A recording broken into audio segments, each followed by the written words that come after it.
Welcome back to another video. क्या हाल चाल, कैसे हो सभी? आई होप आप सब मस्त जबरदस्त होंगे। आज के छोटे से वीडियो में हम बात करेंगे किसकी? रेड ट्रैप चैप्टर की। रेड ट्रैप चैप्टर की आज धज्जियां उड़ाने वाले हैं। ए टू जेड कहानी को मात्र 5 से 6 मिनट में हम समझेंगे। चलिए स्टार्ट करते हैं बिना समय गवाते हुए, क्योंकि अपना काम है सिर्फ कहानियों को समझाना, चैप्टर को पढ़ाना, समय बर्बाद करना नहीं। चलिए स्टार्ट करते हैं।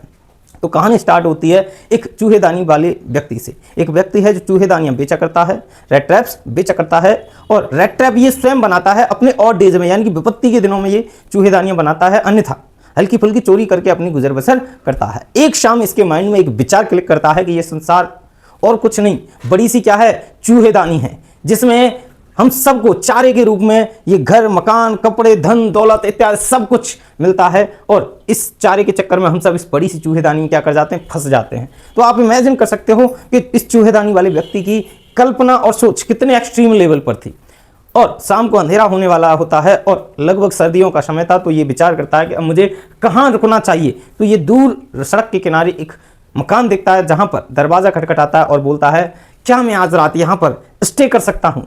अंदर से एक व्यक्ति आता है, वो कहता है, क्यों नहीं, आप यहाँ पर रुक सकते हो मेरे साथ। क्योंकि वह एक बूढ़ा व्यक्ति था जिसका पूरा परिवार बाहर रहता था, वो यहाँ पर अकेला रहता था। और आप समझ सकते हो अकेले का जीवन तो बड़ा दुर्लभ होता है, और फिर भी बुढ़ापे में। तो वो बोलता है कि आप यहाँ स्टे कर सकते हो, रुक सकते हो, दोनों मजे करेंगे भाई साहब। और उस बूढ़े व्यक्ति ने शाम को रेड ट्रैप सेलर यानी चूहेदानी वाले व्यक्ति को भरपेट भोजन कराया। भोजन कराने के बाद शाम को मजोलिस ताश के पत्ते की कोई गेम वगैरह होती है, मजोलिस गेम खेली और तम्बाकू की बड़ी सी उसने एक फांक निकाली। दोनों भाइयों ने मस्त बीड़ी गुटखा गांजा जो भी होता है सब मजे किए भाई दोनों ने।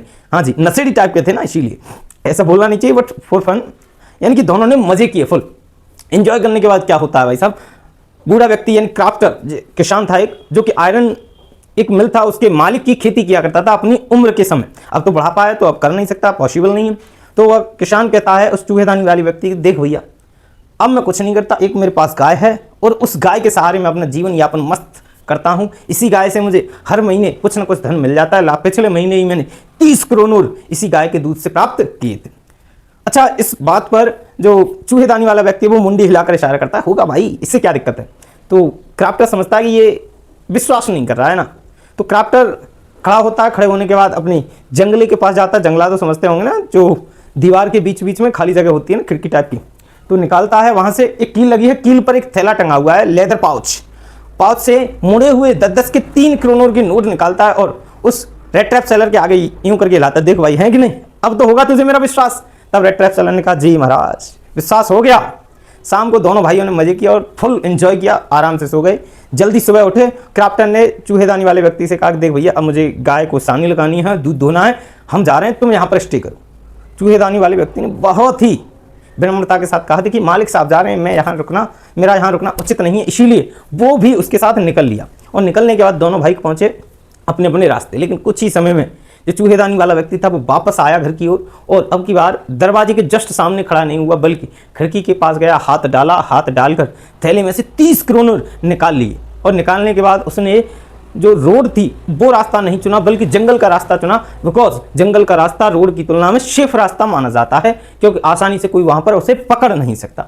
वह जाता है, चलता रहता है, चलने के बाद जंगल में पहुंचता है। तो एक समय के बाद वह जंगल में रास्ता भटक जाता है, और जंगल में ज्यादातर रास्ते सिमिलर होने के कारण जिस रास्ते से वह जाता उसी छोर पर अगेन फिर से आ जाता। उसने ऐसा पूरे दिन करता रहा भाई साहब, यानी कि पूरे दिन वह इधर से उधर, उधर से इधर घूमने के बाद एक ही पॉइंट पर अगेन आ जाता।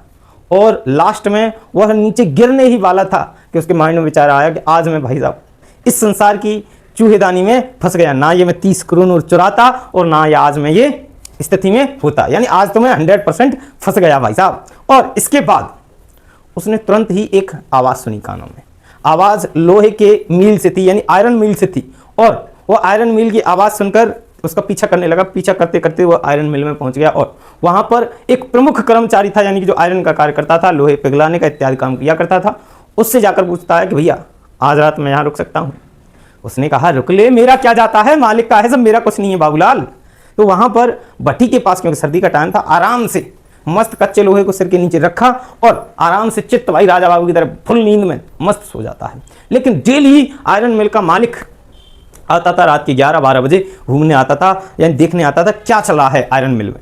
और आयरन मिल में वो आया, आने के बाद उसने देखा एक व्यक्ति अपनी छाती पर चूहेदानी रखे हुए, सिर पर कैप लगाए रखे हुए, चेहरे पर चेहरे पर कैप रखे हुए और सिर के नीचे बड़ा सा कच्चे लोहे का गाटर टाइप का रखे हुए था, नींद ले रहा था मस्त।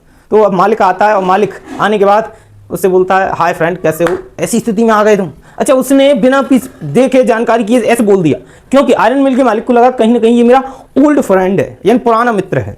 अब रेड ट्रैप सेलर कंफ्यूज हो गया, भाई ये क्या हो रहा है, ये मुझे मित्र समझ रहा है, इतनी बड़ी गलती कैसे हो सकती है भाई साहब। और आयरन मिल का मालिक उससे कहता है कि देख भैया जो हुआ सो हुआ, अब तू आराम से मेरे साथ चल, आराम से दोनों भाई एंजॉय करेंगे, क्रिसमस को सेलिब्रेट करेंगे। रेड ट्रैप सेलर कहता है ना भैया ना, मैं नहीं जाऊंगा तेरे साथ। अच्छा, रेड ट्रैप सेलर डर क्यों रहा था, क्योंकि भैया वो तो वास्तव में उसका मित्र था ही नहीं, उसका मित्र एक कैप्टन था और ये तो चोर निकला, यानी चोर है ये तो, भाई रेड ट्रैप सेलर करता है। तो रेड ट्रैप सेलर ने मना कर दिया, मैं नहीं जाऊंगा भैया। और आयरन मिल के मालिक ने दोबारा से कहा, रेड ट्रैप सेलर ने 100% मना कर दिया कि ना मैं नहीं जाऊंगा। आयरन मिल के मालिक ने थक हार कर कह दिया कि तो भैया यहीं पे सो, मैं जा रहा हूँ घर। आयरन मिल का मालिक गया, घर पहुंचा। घर पहुंचने के बाद 30 मिनट बाद आयरन मिल के सामने अगेन एक गाड़ी रुकी और इस बार आयरन मिल का मालिक नहीं बल्कि उसकी लड़की थी। और लड़की आने के बाद, लड़की के साथ एक नौकर था, आने के बाद लड़की रेड ट्रैप सेलर से कहती अंकल जी प्लीज़ चलिए हमारे साथ एंजॉय करेंगे क्रिसमस पार्टी को, चलिए वहाँ पर कोई नहीं है, हम सब 3-4 लोग हैं, बस एंजॉय करेंगे, फुल एंजॉय। अच्छा, लड़की ज़्यादा सुंदर नहीं थी, जिसका नाम एडला ब्लम्सन था। क्या नाम था? एडला ब्लम्सन। और लड़की ज़्यादा सुंदर नहीं थी, लेकिन उसमें किसी भी व्यक्ति को मनाने की बहुत अच्छी क्षमता थी, बहुत अच्छी क्षमता थी, किसी को भी मना सकती थी वैसे। रेड ट्रैप सेलर झट से तैयार हो जाता है और पीछे पीछे चलने लगता है और पहुंच गया आयरन मिल के मालिक के घर। वहां पर पहुंचने के बाद जब लड़की घर पहुंचती है, अपने पापा से बोलती पापा जी अंकल जी मुझे लग नहीं रहे तुम्हारे कोई फ्रेंड होंगे, ये मुझे तो चोर उचक्के टाइप के लग रहे हैं। आयरन मिल का मालिक कहता है कि देख बेटा इसकी स्थिति अभी गंभीर है, क्योंकि ये बहुत ही दर्दनाक समय से गुजर रहा है ना, इसीलिए देखना दाढ़ी वाड़ी बना के एकदम टिप टॉप हो गया, अच्छा लगेगा, सुंदर लगेगा, तब को तुमको फील आएगा कि ये वास्तव में कैप्टन है। लड़की ने कहा ठीक है पापा जी जैसा आप कहें। और नौकर बढ़िया तरीके से रेड ट्रैप सेलर को नहलाता है, बढ़िया अपने कोट पैंट मालिक के देता है और दाढ़ी मूंछ एकदम काट वाट के सेट करके एकदम जैसे ही उजाला में उसके सामने आता है, यानी आयरन मिल के मालिक के सामने रेड ट्रैप सेलर आता है, आयरन मिल के मालिक के होश उड़ जाते हैं, भाई ये क्या हो गया, ये तो मेरा मित्र है ही नहीं, ये तो कोई बहरुपिया है। आयरन मिल के मालिक ने कहा कि अभी रुको मैं पुलिस को फोन करता हूँ, तुमने मुझे भ्रम में रखा, तुमने मुझे धोखा दिया है। तो रेड ट्रैप सेलर ने कहा देखो महाराज मैंने तुम्हें धोखा नहीं दिया है, तुम तो मुझे जबरदस्ती यहाँ पर लेके आए थे, मैंने तुम्हें धोखा नहीं दिया है। और यहीं पर रेड ट्रैप सेलर एक बात कहता है जो बहुत गहरी है कि देखिए आज मैं इस चंगुल में फंस गया, यानी इस समस्या में फंस गया, लेकिन तुम भी किसी दिन ऐसी समस्या में फंसोगे, तुम भी किसी लालच में आकर फंस जाओगे, तब तुम क्या करोगे। आयरन मिल के मालिक की समझ आती कि तो भैया जा तू, मैं पुलिस को नहीं बुला रहा, तुम भाग यहाँ से, अभी निकल जा। इतने में ही एडला ब्लम्सन आती है जो कि आयरन मिल के मालिक की पुत्री थी और रेड ट्रैप सेलर का हाथ पकड़कर कहती है कि चलो घर, कुछ नहीं जो हुआ सो हुआ। और अपने पापा से बोलती है पप्पा जी अब जो भी है हो गया सो हो गया, अब इनको हमारे साथ त्यौहार सेलिब्रेट करने दो। उसको स्टे करवा लेती है भैया, आराम से रुकता है आयरन मिल के मालिक के घर। रेड ट्रैप सेलर 1 या 2 दिन रुका, उसने कुछ नहीं किया सिवाय नींद के। सोया, पूजा के समय खाने के लिए बुलाया, खाया फिर से सोया, खाया फिर से सोया, खाया फिर से, यानी कि वो निश्चिंत हो गए, सिर्फ और सिर्फ क्या कर रहा था भाई साहब, सोने के काम कर रहा था, यानी फुल टू फुल स्लीप, बस और कुछ नहीं। अच्छा, इसके बाद एडला ब्लम्सन और आयरन मिल का मालिक सुबह क्रिसमस की जो पूजा होती है वो चर्च में करने जाते हैं, जो भी प्रोसेस होता है उनका, चर्च में पहुंचते हैं। और चर्च में पहुंचने के बाद वहां पर क्राफ्टर एक कहानी सुनाता है कि भाई साहब मालिक साहब मैं लुट गया, एक चूहेदानी वाला व्यक्ति मेरे 30 क्रोनोर उड़ा ले गया। आयरन मिल का मालिक एडला ब्लम्सन से कहता है देख ले अब तो तुझे तसल्ली मिल गई होगी बेटा, ले गया होगा चांदी की सारी चम्मचें वो चोर। और बीच में ही पूजा को छोड़कर आयरन मिल का मालिक और उसकी पुत्री गाड़ी से फटाफट अपने घर आए। आयरन मिल का मालिक गाड़ी अच्छे से रोक भी नहीं पाया कि नौकर से पूछा कि चोटा गया। नौकर ने कहा हाँ जी साहब गया। आयरन मिल के मालिक की धड़कन और तेज हो गई भाई साहब कि आज तो चांदी की सारी चम्मचें उड़ गई हैं, कुछ नहीं बचा, हो गया चोरी सब। वो जल्दी से किचन में भागा, किचन में देखा सारी चम्मचें आज एकदम बढ़िया तरीके से रखी हुई थी, कुछ भी गायब नहीं था। तभी नौकर आता है और एडला ब्लम्सन से कहता है कि मैम ये लीजिए तुम्हारे लिए वह रेड ट्रैप सेलर एक गिफ्ट छोड़ के गया है। एडला ब्लम्सन ने एक गिफ्ट खोला, गिफ्ट खोलने के बाद वह देखती है कि गिफ्ट में बड़े बड़े अक्षरों में लिखा था धन्यवाद मैडम, तुमने मुझे एक कैप्टन की तरह ट्रीट किया, आज के बाद मैं कभी चोरी वगैरह नहीं करूंगा और ये 30 क्रोनोर हैं जो उस किसान को वापस कर देना। और नीचे साइन कर दिए Vaughan style, captain Vaughan style. इस प्रकार से एक रेड ट्रैप सेलर और चोर का जीवन कंप्लीटली क्या हो गया, बदल गया।